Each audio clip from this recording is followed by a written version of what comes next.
ची नजर लागली आणि पाण्याविन माणसाची जिंदगी बुडाली.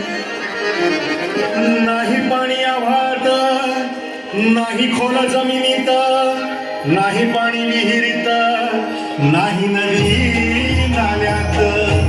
मायला मग पाणी गेलं तरी कुठं?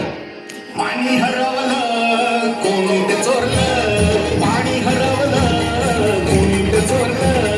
शिंग्यावाडी बळीराजाचं शेंगल पेडलं, पाणी हरवलं कोणी ते चोरलं. डेव्हलपमेंटचे वाहतात वारे, बुजविले नदी नाले सारे, उंच टावर मिरविती तोरे, कसे वाहणार पाण्याचे झरे.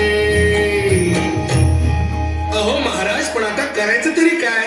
नका करू पाण्याची वेटिंग, करा रेन वॉटर हार्वेस्टिंग. नका करू पाण्याची वेस्टिंग, करा रेन वॉटर हार्वेस्टिंग. नका करू पाण्याची वेस्टिंग, करा रेन वॉटर हार्वेस्टिंग. नका करू पाण्याची वेस्टिंग, करा रेन वॉटर हार्वेस्टिंग. म्हणजे काय हो? पावसाच्या पाण्याची करा साठवण, नदी जोड प्रकल्पाची करा पाठराखण. बंद करा पाण्याचे राजकारण, अंध्या पिका संरक्षण. मग बोला जय जय राम कृष्ण हरी, जय जय राम कृष्ण हरी, जय जय